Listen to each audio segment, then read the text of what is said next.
So one night, one friend was hidden by a ghost in the closet, and the other friend was dragged under the bed by the ghost. Another ghost story in the hospital where a ghost hid in the closet the first time he went on night duty. The friend who tells this story is named Lone.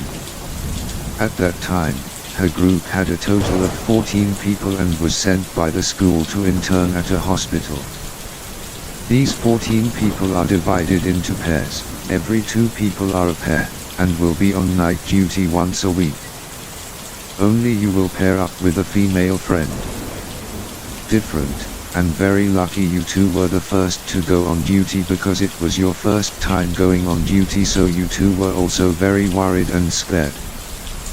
That evening, there were a total of 5 people on your shift. In addition to the 2 of you, there were also 2 hospital staff members, plus one guy who had already graduated and was currently studying for a certificate.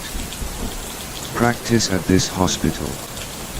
It's the first time you're on a night shift, so you feel very tired, so you ask your friend who's on night duty with you if he feels tired. How about I ask you guys to go into your room and lie down for a bit? Then this friend said he's not tired yet. If you're tired then go rest. Then he told the staff to ask permission to go into the room to lie down. Rest a bit. At this time, my brothers and sisters were also very happy. I told them to go to the room and lie down to rest. It was the first time I was on night duty and I wasn't used to it. I slowly got used to it. So you alone go into the room to rest. The room where you lie down is about 15 to 20 meters away from the duty station. As soon as you open the door, the air from the air conditioner blows away, breaking into your body, giving you goosebumps. Right now in the room there are only flickering yellow night lights. Then you intend to turn on the light to brighten it up. Then you suddenly see someone sleeping on the bunk bed downstairs, and on the upper floor you see everyone sleeping.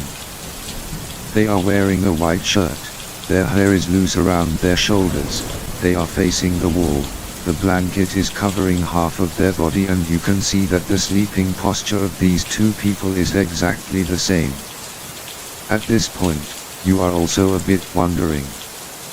It's because this room is your department's room. Obviously all the guys on duty tonight are working outside, so who comes in this room to sleep? Then you keep thinking that maybe the people in other departments have asked the people in your department to let them go inside to sleep, because other departments also have students doing internships just like you. Then we accidentally took the bed from our brothers and sisters, so we came here to ask them to sleep. Then you take the folding bed and open it to sleep. You put this folding bed next to the bunk bed.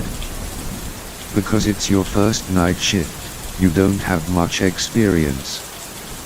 You don't bring a pillow. You didn't bring your own blanket, so you lay on the folding bed and covered half your body with a jacket to cool down. You have just been lying somewhere for about 5 to 10 minutes when you hear stirring sounds on the upper bunk. Then you feel that it is the person up there as if going down the stairs. Suddenly, there is a cold feeling running from your head to your feet.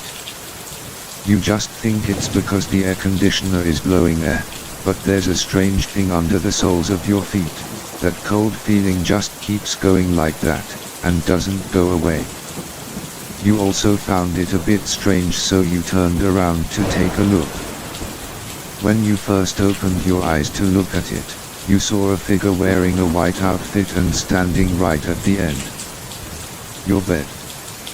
At this point, you're a bit scared, because you can clearly see that this person's face has no eyes, nose, or mouth, but is just a whole sheet of human skin. You're completely crazy and you're about to scream because you're so scared. Then you see a shadow standing right above your head, and it puts its face in to look at you, and it's clear. Apparently, its face still had no eyes, nose, or mouth. Oh my god, you were so scared, and when you were about to scream, the shadow was right next to your head and covered your mouth with his hand. The shadow of a person at his feet just knocked you down under the bed. You said it was the painful feeling when you fell off the bed, then the feeling of fear when you saw those two white shadows. Your heart was beating continuously, tears naturally flowed from your eyes. Because you were so scared, you tried to struggle with your whole body, but strangely you couldn't control your small, it's only about enough size to be able to fit the saved clothes inside. But it is unimaginable that you will be stuffed straight inside by those ghosts. Then from inside the closet a pair of hands came out, one grabbed your mouth, the other grabbed your body tightly. When the closet door closed, you looked over. When he reached the door, the remaining white shadow stood right in front of the door, then he slowly walked back to the bed to lie down on it. Your mind is spinning because you don't understand what's going on. For you, this is such a terrifying scene, the first time you feel it. When you look through the door of the closet, you see the person on duty with you entering this room. At this point, you try to scream, hoping that this friend will hear your voice in the closet and come in to save you. But the pair of hands in the closet tightly covered your mouth, making you only make muffled sounds. This friend also lay back on the bed where you just lay. This scary story doesn't stop there, guys. Then when your friend had just been lying somewhere for about 1 to 2 minutes, the remaining shadow slowly stood up right next to the bed where your friend was lying. It grabbed one hand and squeezed it tightly. Your friend, then with his other hand he grabbed you and pulled you under the bed. The last image you saw was your hand reaching out under the bed to ask for help. And the friend completely disappeared under that bed.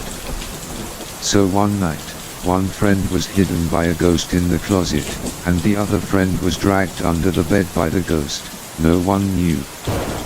No one knows. It was around 3 to 4 a.m., when the people who were on duty with the two of you, the other three, discovered that you two were nowhere to be found. These 3 people were so scared that they called you guys to find out. They kept calling but they couldn't answer the phone. The 3 of them were very scared right now. Because suddenly the 2 girls on the first night of duty at the hospital disappeared without anyone noticing. Until around 7 a.m., the employees who changed shifts the next morning just went to work. When this person opened the closet door and discovered you lying inside, that person was also very scared, so he called you out to ask you, "Why is it inside the cabinet?" But your mouth is unable to speak at this time, you just shake your hand and point under the bed. Then this person understands, then crawls down and looks under the bed.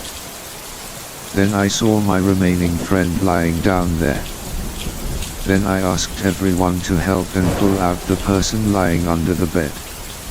At this time, the whole department seemed to be in an uproar, so they put the 2 of them on the bed to get intravenous fluids, and then did all kinds of examinations. It took about 1 to 2 hours for the 2 of them to gradually recover, then they told everyone about the incident that night. Oh my god, everyone has goosebumps and goosebumps at this moment. The friend who was dragged under the bed said that when he went into this room to go to sleep, he saw a shadow of a person lying on the bed. You also thought it was just your friend. Then you lay down on the folding bed somewhere a little bit. His body stiffened, you were dragged under the bed. Then some of the staff members told me that whenever I sleep in that room, I keep seeing white shadows walking back and forth. I know that, but I don't see it yet. Someone has the same condition as you too. Then perhaps these 2 people are light-hearted, as well as compatible with the age or something with these evil spirits. That's why it happened like that. And this is the end of the story. Everyone who listens to the story finds it interesting. Please give me one like and one subscriber. I hope everyone has fun listening to the story. See you in the next videos. Goodbye.